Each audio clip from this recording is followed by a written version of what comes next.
একটি ডিপের উপরে আরেকটি ডিপ কিভাবে নেওয়া যায় সেই জিনিসটাই আজকে আমি দেখাই দেবো। সেটা হচ্ছে এরকম একটি ডিজাইন, সেটা হচ্ছে এই লাল এবং এই দুটো অংশ এর উপরে চলে যাবে। তাহলে আমি ইন্সপেক্ট করে দেখি কিভাবে করেছেন। এটা একটা ডিপ, এটা একটা ডিপ, তাহলে এই দুইটা একটা ডিপের ভিতরে নিয়ে যান। তাহলে দুইটা একটা ডিপের ভিতরে নিয়ে যান, দুইটা হচ্ছে মেনু এবং ডিপ ডিপ। তাহলে ক্লাস ডিপ মেনু কন্টেন্ট। আমরা যদি মেনু কন্টেন্টের সিএসএস লিখে দিই তাহলে উইথ যেহেতু 900 দিয়ে আছে 900 দিলাম, হাইট দিয়ে আছে অটো।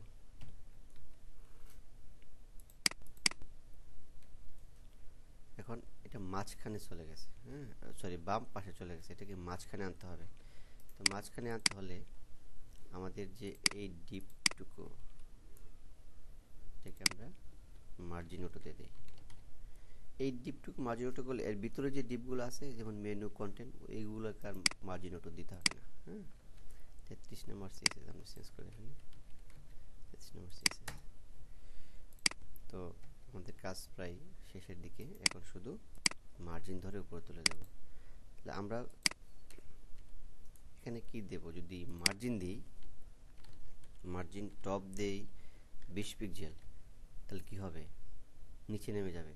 যদি মাইনাস দেই উপরে উঠে যাবে, সহজ জিনিস। এখন আপনি যত খুশি তত উপরে নিচে তুলতে পারেন। আপনি একটু সুন্দর করতে পারেন যে এইটুকু একটা বর্ডার বক্স শেড দিয়ে আমি একটু আলাদা করে দেব। তাহলে 005 পিক্সেল 5 পিক্সেল গ্রে, বাহ। এখানে আপনি হোয়াইটও দিতে পারেন, যে হ্যাশ FFF।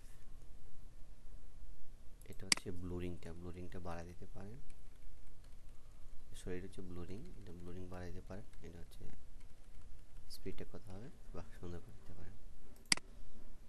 33 নম্বর সিএসএস, 33 নম্বর সিএসএস, বাস হয়ে গেল আপনার সেই কাঙ্ক্ষিত জিনিস। এখন আপনি এখানে স্লাইডার দেন, স্লাইডারের কাজ করবে, এটার কাজ করবে। ধন্যবাদ। আর এরকম অনেক সুন্দর সুন্দর প্রবলেম করে পাঠাবেন, আমি এভাবে করে পাঠাবো। ধন্যবাদ এই টিউটোরিয়াল দেখার জন্য।